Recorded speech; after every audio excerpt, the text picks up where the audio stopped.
On peut avoir besoin, à certains moments de sa vie, de voir un psychologue.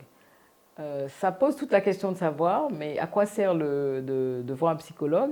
À quoi sert un psychologue? Et certaines personnes disent, oui, mais moi, je ne suis pas un malade mental, donc je n'ai pas besoin d'un psychologue. Mais ce qui est important de savoir, c'est que le psychologue intervient sur une palette très large.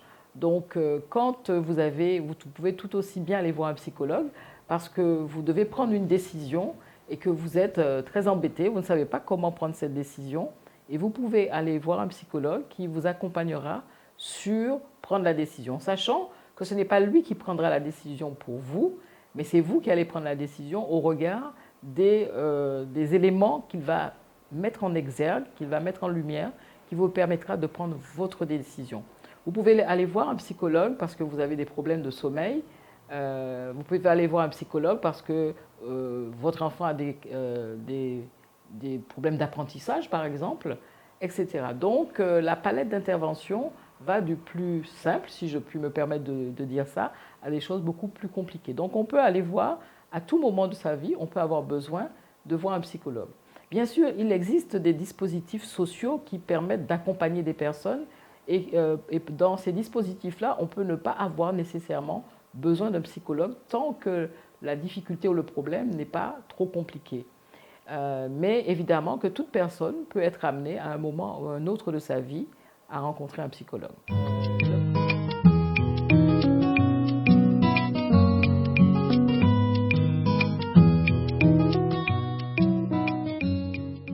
Le coach, lui, il est approché par une personne qui a une question, qui a un problème et qui voudrait atteindre un objectif. Donc, quand la personne arrive, elle a une demande. Elle dit, voilà, j'ai du mal à prendre la parole, ou je voudrais être plus à l'aise pour prendre la parole en public, ou j'ai telle ou telle difficulté, je veux me mettre en place un projet, mais je ne sais pas trop quel projet, ni comment m'y prendre. Donc, la personne arrive avec une demande, et là, le coach, son rôle, c'est d'amener la personne à circonscrire, à bien comprendre quelle est la demande qu'il a. Et une fois cette demande bien définie, on a bien compris de quelle demande il s'agit, que la personne voit clairement ce dont elle a besoin, à ce moment-là, on va poser un certain nombre d'objectifs. Quand je dis on va poser un certain nombre d'objectifs, le coach accompagne le coaché à définir ses objectifs.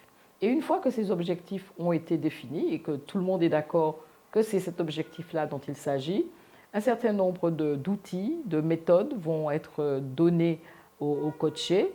Donc, il va devoir essayer, tester et voir quels sont les résultats qu'il obtient. Une fois que les résultats ont été obtenus, la session de coaching est close. Ce qui n'est absolument pas le cas, par exemple, pour une psychothérapie qui touche tout à fait un autre champ. Le psychologue travaille avec différents outils, travaille aussi avec différentes orientations théoriques. Et il est important de savoir que le psychothérapeute, lui, utilise donc des méthodes différentes. Donc tous les psychothérapeutes n'utilisent pas la même technique, la même méthode. La psychothérapie la plus connue, c'est la psychanalyse, donc, qui est une technique, une méthode de thérapie. Qui est de moins en moins utilisée parce qu'au fil des ans, de nouvelles découvertes, et particulièrement les découvertes des neurosciences qui montrent le fonctionnement du cerveau, et avec des découvertes absolument fantastiques sur nos capacités, ont amené à de nouvelles thérapies, de nouvelles psychothérapies.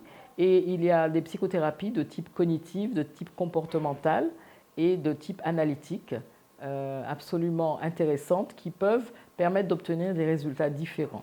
Donc, en ce qui me concerne, j'interviens aussi bien du point de vue comportemental, du point de vue cognitif, que du point de vue analytique.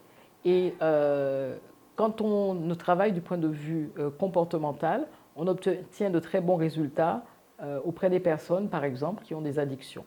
Donc, voilà ce que je peux dire sur cette question des psychothérapies. Merci.